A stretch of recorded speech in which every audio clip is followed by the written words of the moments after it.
సుందరపురంలో నెలకోసారి జరిగే పశువుల సంతకు ఎక్కడెక్కడి నుంచో జనం వస్తుంటారు. ఎద్దును కొందామని ఒకవారం రామయ్య అనే పేదరైతు సంతకు వెళ్లాడు. అన్నీ చూసుకొని ఒక వ్యాపారి దగ్గర ఎద్దును కొనుగోలు చేశాడు. కొత్త వ్యక్తి కావడంతో ఆ ఎద్దు కాస్త బెదరసాగింది. రద్దీ బాగా ఉండటంతో తప్పుకోండి బాబూ, కొత్త ఎద్దు అంటూ ఆ సంతనుంచి బయటకు వెళ్లసాగాడు. అది విని అందరూ రామయ్యకు దారి ఇవ్వసాగారు. కాని వీరయ్యనే వ్యక్తి మాత్రం కదల్లేదు. నువ్వే పక్కనుంచి వెళ్ళు, నేను జరగను అంటూ దురుసుగా ప్రవర్తించాడు.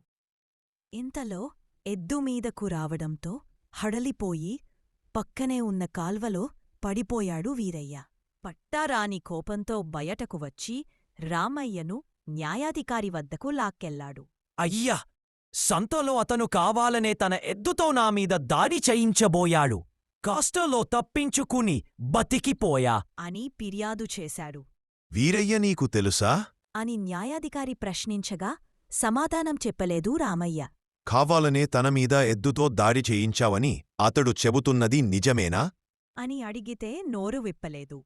అలా ఎన్ని ప్రశ్నలు వేసినా ఉలుకు పలుకు లేకుండా రామయ్య బొమ్మలా నిలబడిపోవడంతో న్యాయాధికారి కోపంగా ఈ మూగ మనిషిని నా దగ్గరికి తీసుకొచ్చారేంటి?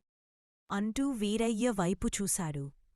అయ్యా, తను ఎప్పుడు నాటకాలు వేస్తున్నాడు కాని సంతనుంచి బయటకు వెళ్తూ తప్పుకోండి బాబో, కొత్త ఎద్దు అంటూ ఊరంతా వినిపించేలా కేకలు పెట్టడం నా చెవులారా విన్నాను అని చెప్పాడు వీరయ్య. దాంతో న్యాయాధికారికి విషయం మొత్తం అర్థమై వీరయ్యకు జరిమానా విధించాడు.